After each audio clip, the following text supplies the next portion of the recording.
আসসালামু আলাইকুম everyone, welcome back to my channel Shiuli's kitchen. আজকে আমি তৈরি করে দেখাবো খাজা। আর এই খাজাটা কিন্তু আমরা বাইরের থেকে কিনে খাই।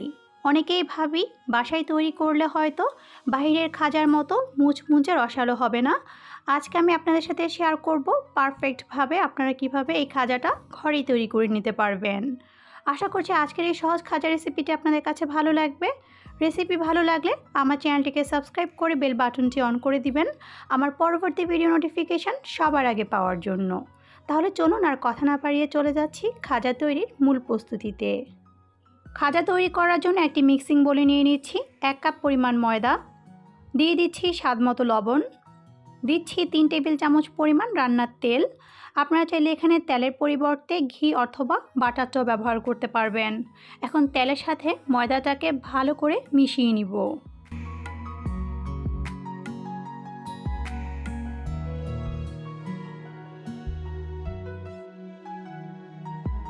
তেল ও ময়দা ভালো করে মিশিয়ে নেওয়ার পর যখন হাত দিয়ে ধরলে এরকম মুঠ হয়ে আসবে, তখনই বুঝবেন যে ময়দার সাথে তেলটা ভালো করে মিশিয়ে নেওয়া হয়ে গিয়েছে। এখন আমি এর মধ্যে দিয়ে দিচ্ছি নর্মাল তাপমাত্রার পানি। আমি এখানে প্রথমেই বেশি পানি দিব না, অল্প অল্প করে পানি দিয়ে আমি একটা ডো তৈরি করে নিব। এই ডোটা খুব বেশি টাইটও হবে না, আবার খুব বেশি নরমও হবে না, মোটামুটি ধরনের একটা ডো হবে। আর ডোটাকে স্মুথভাবে তৈরি করে নিতে হবে। আমার এখানে ডোটা তৈরি করে নেওয়া হয়ে গিয়েছে। আমি এখন ডোটাকে ঢেকে 5 মিনিটের জন্য রেস্টে রেখে দিচ্ছি। ডোটাকে রেস্টে রেখে আমি এখন খাজার জন্য শিরা তৈরি করে নিব। আর এর জন্য চুলায় একটি হাঁড়ি বসিয়ে দিয়েছি। আর এর মধ্যে দিয়ে দিচ্ছি আমি 1 কাপ পরিমাণ চিনি, দিয়ে দিচ্ছি 1 কাপ পরিমাণ পানি, আর এখন আমি দিয়ে দিচ্ছি 2টা এলাচ। এখন চিনি আর পানিটাকে ভালো করে নেড়ে চিনিটাকে মিশিয়ে নিব। এই চিনি শিরাটা খুব বেশি পাতলাও হবে না, আবার খুব বেশি ঘনও হবে না, মাঝামাঝি ধরনের একটা চিনি শিরা এখানে তৈরি করে নিতে হবে। এখন আমি এখানে দিয়ে দিচ্ছি সামান্য একটু লেবুর রস, যাতে করে চিনি শিরাটা ঠান্ডা হওয়ার পর চিনিটা জমাট না বেঁধে যায়। আমি এটা মোটামুটি এক তারের একটা শিরা তৈরি করে নিব। আর এজন্য আমি এখন এটাকে 5 মিনিটের মতন ফুটিয়ে নিচ্ছি। 5 মিনিট পর আমার এখানে চিনি শিরাটা হয়ে গিয়েছে। আমি এখন চুলাটাকে বন্ধ করে দিচ্ছি। শিরা তৈরি করে নেওয়ার পর আমি এখন ডোটাকে একটা বোর্ডের উপরে নিয়ে ভালো করে মথে নিব। ভালো করে মথে নেওয়ার পর আমি এখন এই ডোটাকে 5টি ভাগে কেটে নিচ্ছি। 5টি ভাগে কেটে নেওয়ার পর আমি এখন প্রত্যেকটি ভাগ দিয়ে রুটি তৈরি করে নিব। আমি প্রথমে একটা রুটি তৈরি করে নিচ্ছি। আমার এখানে ডোটার উপরে আমি এখন সামান্য একটু কর্নফ্লাওয়ার ছিটিয়ে দিয়ে রুটিটাকে বেলে নিচ্ছি।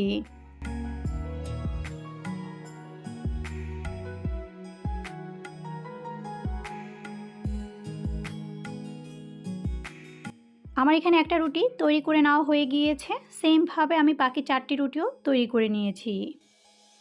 এখন আমি খাজা তৈরি করার জন্য প্রথমে একটা রুটি নিয়ে নিয়েছি। আর এই রুটির উপরে আমি এখন তেল দিয়ে দিচ্ছি। তেলটা ভালো করে মেখে নিতে হবে। তেলটা ভালো করে মেখে নেওয়ার পর আমি এখন এর উপরে কিছু কর্নফ্লাওয়ার ছিটিয়ে দিচ্ছি। কর্নফ্লাওয়ারটাকেও ভালো করে রুটির মধ্যে লাগিয়ে নিতে হবে। রুটির মধ্যে কর্নফ্লাওয়ার লাগিয়ে নেওয়ার পর এখন আমি এর উপরে আরেকটি রুটি দিয়ে দিচ্ছি। আর সেমভাবে আমি আবারও তেল মেখে নিয়ে কর্নফ্লাওয়ারটাকে ছিটিয়ে দিচ্ছি। এইভাবে আমি সেমভাবে 5টি রুটি একইভাবে একটার উপর একটা লাগিয়ে নিচ্ছি।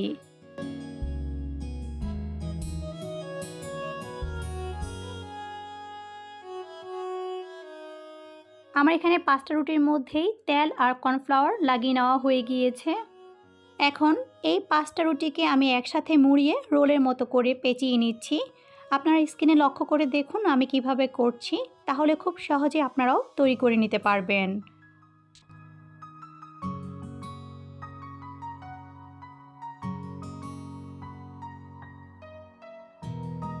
রোল তৈরি করে নেওয়ার পর এখন আমি 2 হাত দিয়ে এভাবে এটাকে ঘুরিয়ে দিচ্ছি, যাতে করে এটার মুখটা ভালো করে আটকে যায়। রোল তৈরি করে নেওয়ার পর এখন আমি একটা ছুরির সাহায্যে এটাকে ছোট ছোট টুকরো করে কেটে নিচ্ছি। আপনারা চাইলে এখানে একটু বড় টুকরো করেও কেটে নিতে পারেন।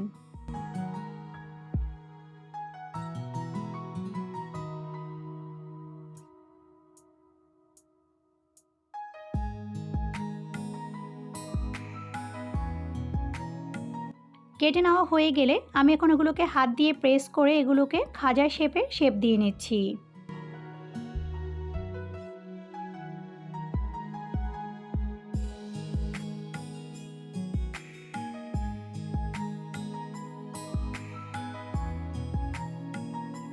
আমার এখানে সবগুলোকে খাজার শেপ করে নেওয়া হয়ে গিয়েছে। আমি এখন এগুলোকে একটু বেলুন দিয়ে হালকা হাতে বেলে নিচ্ছি।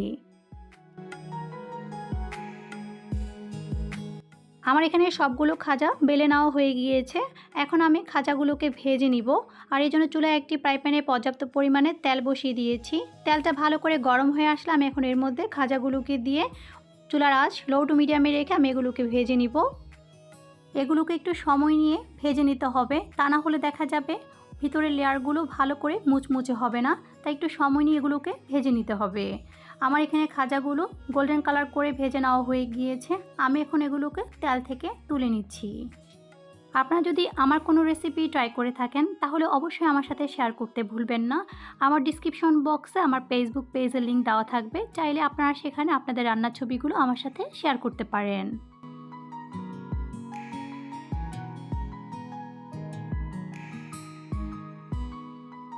এখন আমি সেমভাবে বাকি খাজাগুলোকেও ভেজে নিব।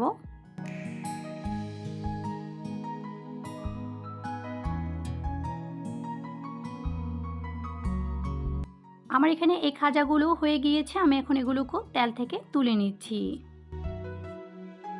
খাজাগুলোকে তেল থেকে তুলে নেওয়ার পর খাজাগুলোকে ঠান্ডা করে নিতে হবে আর শিরাটাকে একটু গরম করে নিতে হবে। আর সেই গরম শিরার মধ্যে কিন্তু ঠান্ডা খাজাটাকে দিয়ে 1 মিনিটের মতো রেখে উল্টিয়ে পাল্টিয়ে এগুলোকে তারপর তুলে নিতে হবে।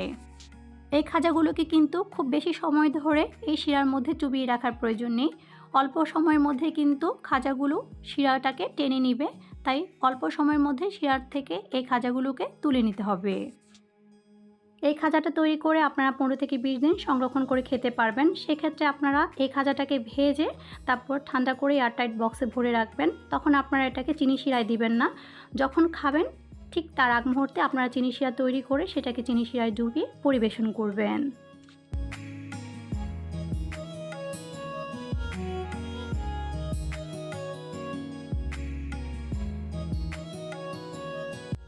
সেমভাবে আমি বাকি খাজাগুলিকেও চিনির শিরার মধ্যে গড়িয়ে নিয়েছি আর পরিবেশন করে দিয়েছি দুর্দান্ত স্বাদে ঘরের তৈরি মুচমুচে রসালো খাজা। আশা করছি আজকের এই সহজ খাজা রেসিপিটি আপনাদের কাছে ভালো লেগেছে। আমার রেসিপিটি ভালো লেগে থাকলে অবশ্যই আমাকে কমেন্ট বক্সে জানাতে ভুলবেন না। আর আমার রেসিপিটি ভালো লেগে থাকলে অবশ্যই আপনাদের ফ্রেন্ডস ও ফ্যামিলির সাথে শেয়ার করবেন। আর আমার চ্যানেলটি সাবস্ক্রাইব করে বেল বাটনটিকে অন করে দিবেন এরকম আরও অনেক সহজ ও মজার রেসিপি দেখার জন্য। আজকের মতো তাহলে এখানে বিদায় নিচ্ছি। সবাই ভালো থাকবেন, সুস্থ থাকবেন এবং শিউলিস কিচেনের সাথেই থাকবেন। আল্লাহ হাফেজ।